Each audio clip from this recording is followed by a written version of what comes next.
prepping for our first conference road game and certainly back to work. So that being said, questions, please.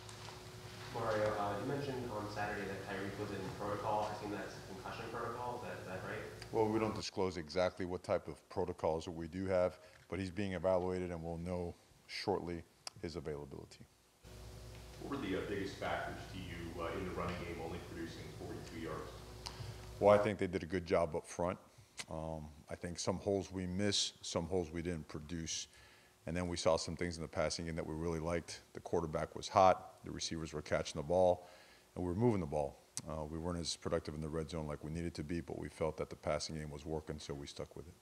Speaking on the passing game, Colby Young had a tremendous drive, 3 catches and a touchdown late. Can you just talk about the factors for him, being able to get on the field and contribute and what you see for him moving forward? Well, 2 things. He's earned it. He's been here not a very long time, so he had a lot of catching up to do, both getting in physical condition and then learning the playbook. But to his credit, he's a tough guy, smart guy who has a super high care factor. But you saw his speed and his strength and, again, his natural ability to catch the football. Made a couple really big plays, so he has earned himself, obviously, some more playing time. Really excited about him and his future. Mario, Justice and Ja'Kai, how are they doing? It seemed that Justice's injury was maybe more significant. Are they expected to play Saturday? What's that situation? Don't know yet, but you are correct in saying that. Justice was seen more significant. Ja'Kai not as badly as him. But again, evaluations, medical and treatment, all that kind of stuff, and we'll know as the week goes on. Any chance Zion plays this week? Don't know that yet. Mario, this was your radio interview this morning. It sounded kind of like, I don't know, challenge team is the right word, but with 3 losses in a row, how have they kind of responded to just this point in the season, kind of where you guys are at and that kind of difficulties? Exactly the way we expect them to. We're establishing a certain DNA and a culture, and the lumps that come with it are part of it, and we're here for that. So we challenge our team on a weekly basis, and that's never going to change.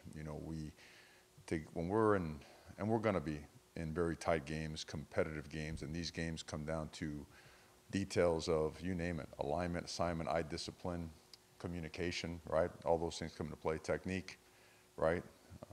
A holding penalty can be attributed to being off the ball late, a poor step, poor half position. All of a sudden you got a natural poor reaction, a tug on a guy. Or eye discipline and sometimes, not seeing or not keeping an intent focus on your particular job can lead to a bad play that ends up, hurting you from a win-loss standpoint. So those are the challenges that we're going to keep throwing on our guys. We want to increase our capacity to take on responsibility and obligation at an elite level. And that's what we want to work towards. In your experience, how many talent acquisition cycles does it take to get a roster where you want it from a talent and depth perspective? That's for a sit down, that requires a sit down situation. I always liken it to the different places I've had the opportunity to be a part of. We went to an FIU program that was 0-12 and hadn't won a game, and 3 years later we're in a conference championship. We went to Oregon when they were 4-8, and 2 years later winning the Rose Bowl, being a top 5 team. Been in Alabama where the talent was really coming in, but then it really ramped up.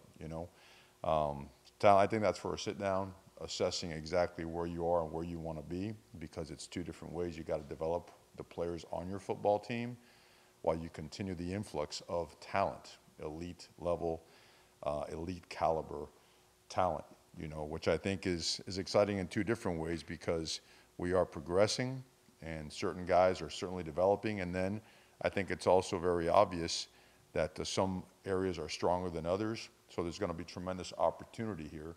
Like, I don't know, I guess like in the way that history repeats itself, right? Name it, whether it be 81, whether it be 87, 91, 94, 99, right?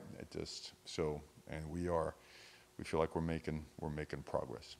The portal can speed up that process at all, or is it still kind of boiled down to high school recruiting and that just takes time? I think our focus just has to be on the right here, right now. Recruiting will never stops, right? It goes throughout the course of the season, in the off season. There really is no such thing as a vacation.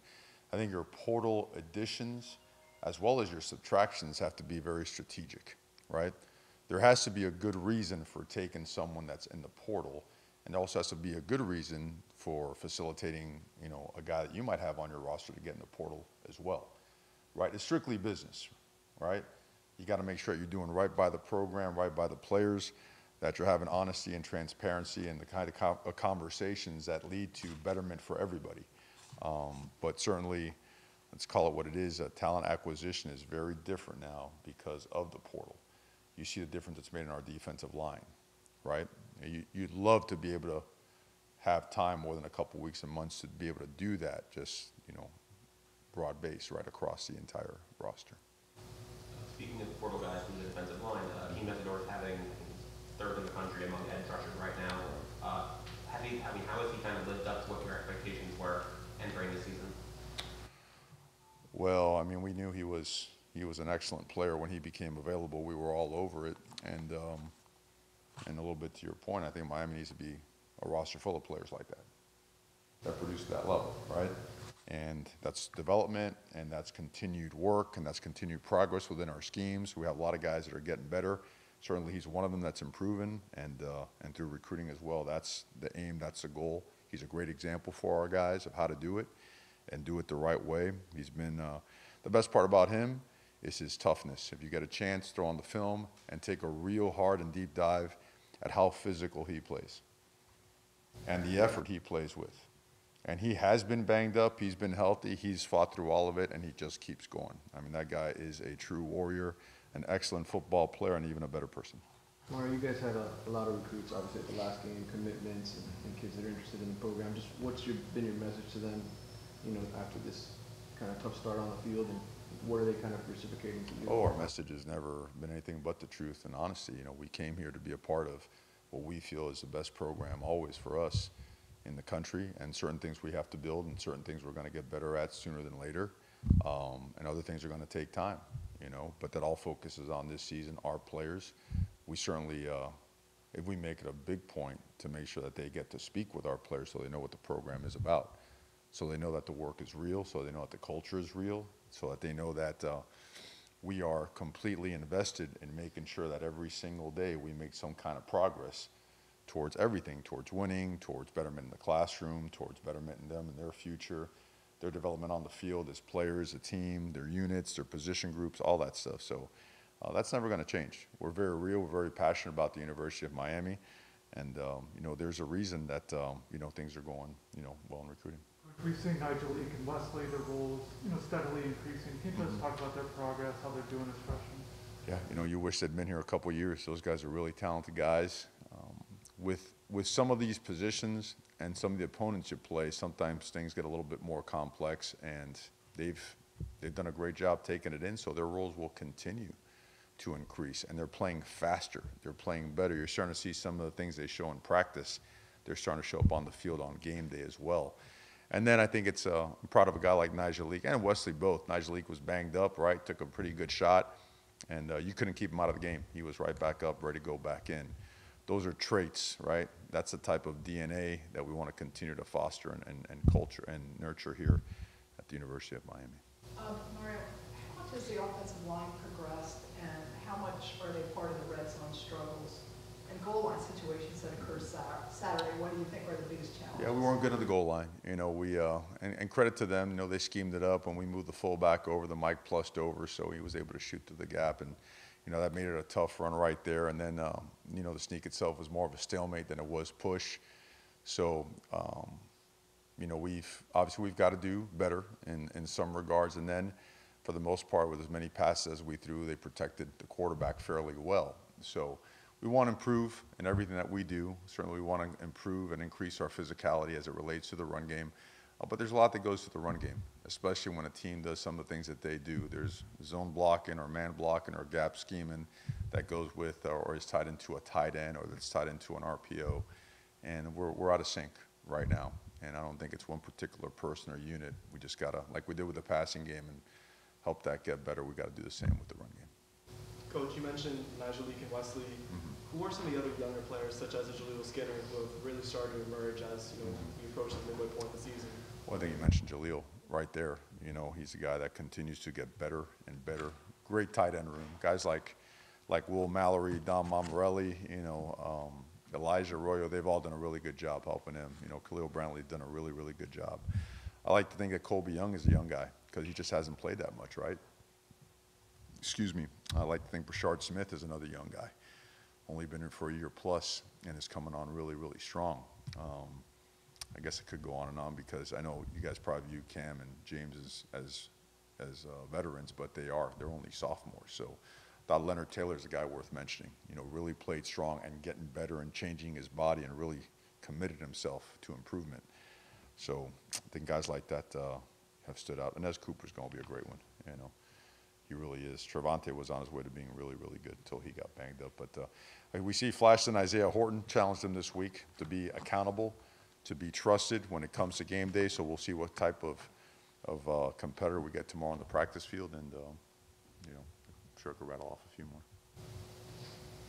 Seems like it takes a little while for the team to get settled into a game for both sides of the ball for whatever reason. Is that nerves? Is it just takes a while to get into the game flow? You always want to figure that out. I wish it came bottled up and you could just pour it out there and you know what you're going to get. So you work on everything. You want to make sure your team is revved up and mentally locked in, but not anxious, right?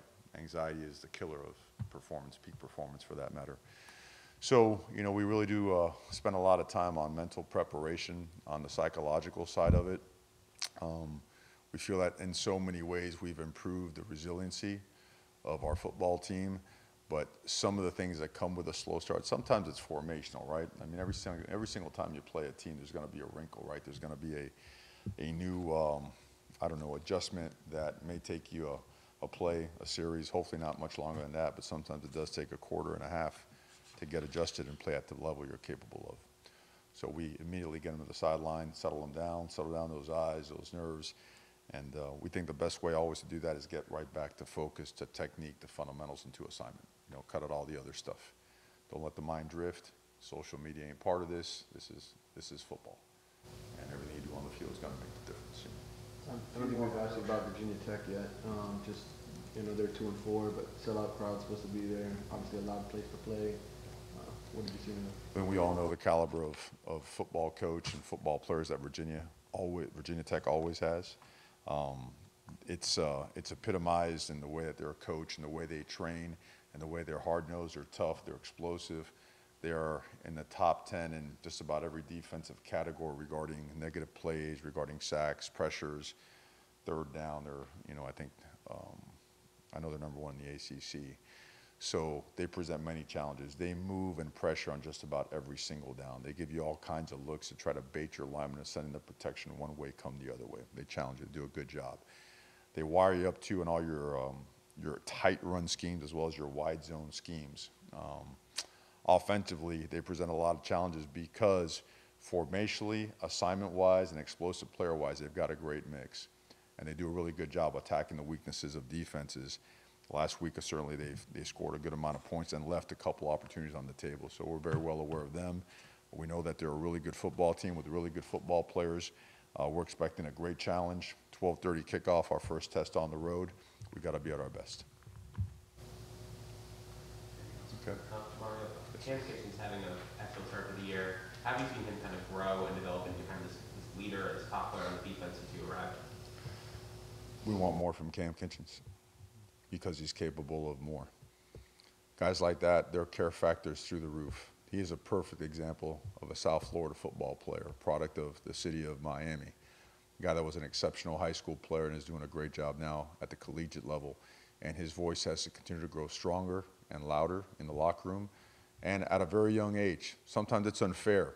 When you're a team that's young in certain areas and needs some growth and needs some leadership, it's a little bit unfair sometimes, but it is what it is. Guys like that got to grow. Their presence has to be felt. Their voice has to be heard. It's going to make the team better. It's going to galvanize us more. It's going to push us. Corey Flagg is second in the ACC for tackles for loss. Talk to us about Corey Flagg and his season. This last game was one of his better games. He takes a lot of pride in preparation. He's always in there watching film. He always takes the details. He knows that the devil's in the details. Formations, backfield alignments, splits by offensive linemen, weight forward, weight back, heel up in the air, toe pointed outward, splits by receivers. I mean, he points them out, he finds them. You see him getting guys aligned if he knows that they're misaligned.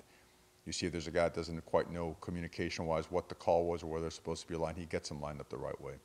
He does a really good job. Thank you very much. Thank you. Guys, thank you very much.